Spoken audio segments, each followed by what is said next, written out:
Hi, Jennifer Rice here. As you know, we're operating in an environment that is increasingly complex and the pace of change keeps getting faster. There's been a number of trends that are designed to help leaders manage this change and evolve to become more future ready. That might include agile and design thinking, digital transformation, customer experience. Unfortunately, they don't seem to fully be hitting the mark. And that's what we're going to be talking about today. And for that, I'd love to bring in my guest speaker, Beethoven, to talk about what we can learn from an orchestra and a symphony in terms of becoming more future ready. What do you hear when you listen to music like this?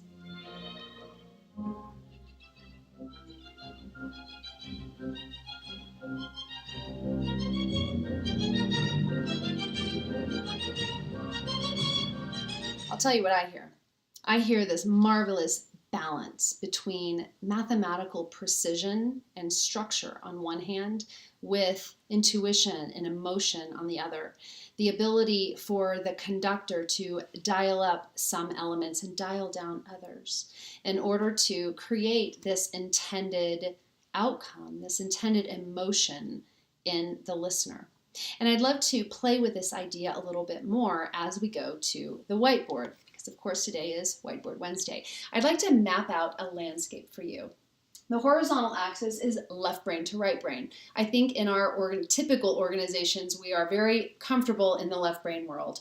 This is numbers, it is linear processes, silos, a lot of components, features, functions. On the right brain, this is a lot more about bringing humanity back into business, and also this notion of design, bringing simplicity in to help counter and simplify all of the complexity that we're dealing with. A lot of emotion and empathy goes on in the right brain.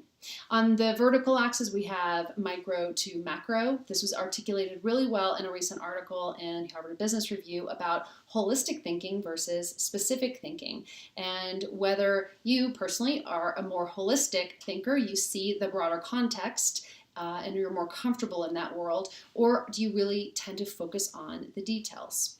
And we can label each one of these quadrants. Upper left, I have macro left brain as structuring. This is very typical management consulting, putting structure around on kind of a macro basis and then being able to drill down into the specifics. Macro right brain is about perceiving. This is the big contribution that design thinking has brought in terms of teaching us how to truly see without our biases and assumptions about customers, truly seeing what they need and what they want. What is that job to be done? Lower right, this is right brain. Micro is all about connecting. How do we find the patterns between all of the different components? How do we simplify the complexity that happens over on left brain micro, where this is down in doing? It is the metrics, it's the tasks. We're going to check our boxes in order to go in our line. And all of us probably have used different quadrants, but we over-rotate, or we have our center of gravity probably in one of these quadrants. Likewise, organizational culture can also be over-rotated left brain versus right brain. Now, let's look at some of the major trends that have happened and how they plot on our landscape. We can look at design thinking, which its center of gravity is here on perceiving. I have a few challenges with design thinking. I love the fact that it is strongly encourage organizations to get more comfortable with this side of the map. I think the challenges are it's called design thinking, and a lot of people are not that comfortable with the label designer.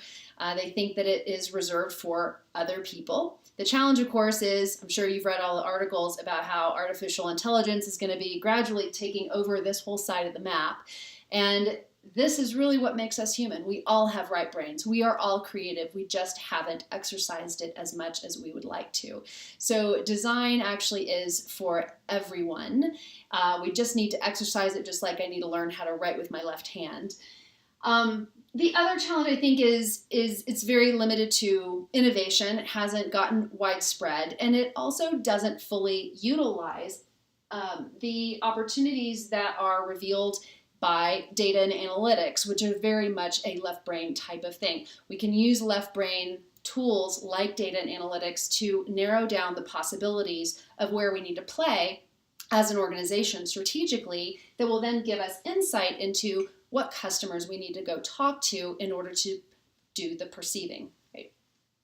So let's look at agile. Agile sits here primarily, and this is all about creating an emergent property. This was to counterbalance the top-down linear, typical, traditional way of doing business. And there's a lot to be said for looking at essentially how organisms actually work.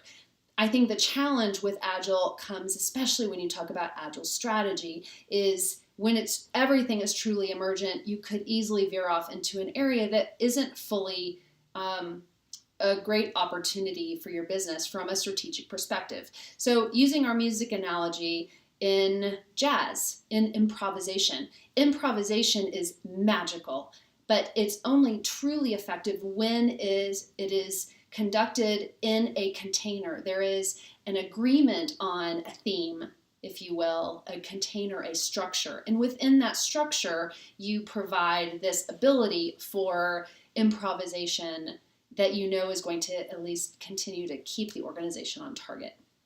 Let's look at customer experience. Customer experience tends to be on the bottom half.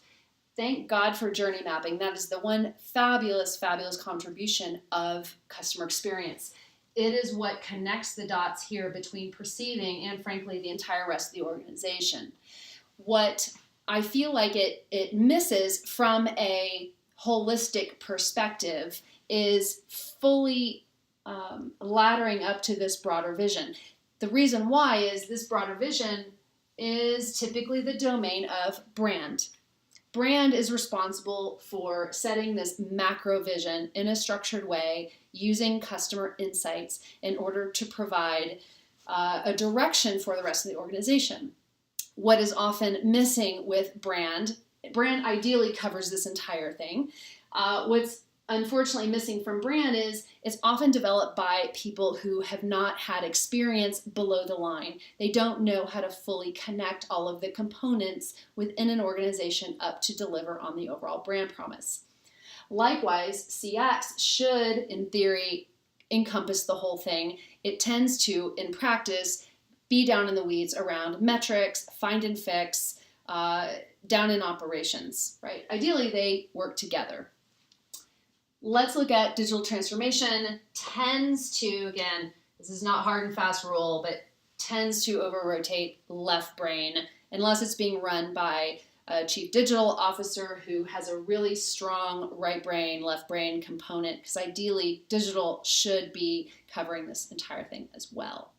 So we have a lot of squares on our map. What I'd love to do now is then ask what comes next, right? What will address the different, I'd say, uses the strengths of each one of these and addresses its deficiencies.